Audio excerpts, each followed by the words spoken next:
portions of the facade remain perpetually shadowed, illustrating the most dramatic episodes of the Passion, including Jesus' agony and crucifixion.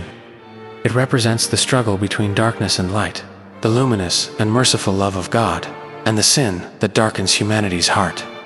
It contrasts the divine life plan emerging from the Trinitarian heart with the pain and death stemming from lies, selfishness, and pride. Darkness looms, threatening to engulf the heart of humanity. The Garden of Gethsemane is where Jesus grieves, weeps, and sweats drops of blood. It is a place of dialogue with the Father, where the questions arise. Why does evil seem to triumph? Why does pain exist?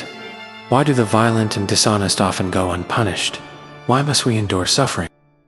Yet, there was another garden, the Garden of Eden, where it all began and everything was different. Adam and Eve walked with God every evening, experiencing peace, joy, trust, harmony, and tenderness.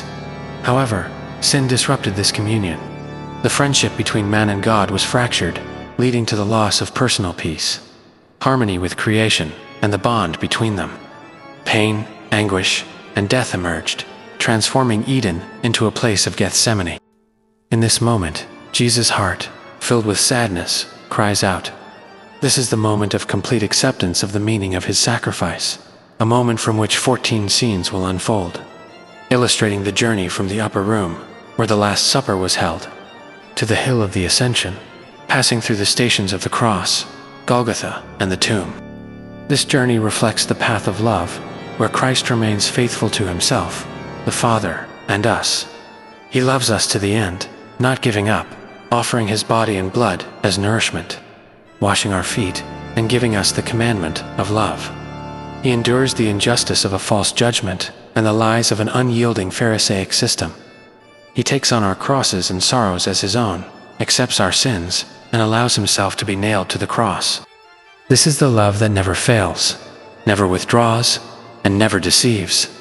It is the heart of God, pierced for us, from which salvation, life, forgiveness, and grace spring forth. In the battered body and the disfigured, lifeless face on the cross, there emerges a resplendent glory on Easter morning, reflecting ineffable beauty. This love, despite all pain, scorn, suffering, and anguish, emerges victorious over sin and death, marking the victory of the risen Christ. It is here that we receive the call, the mission, and challenge of Christ, as he again gazes into the eyes of each one of us.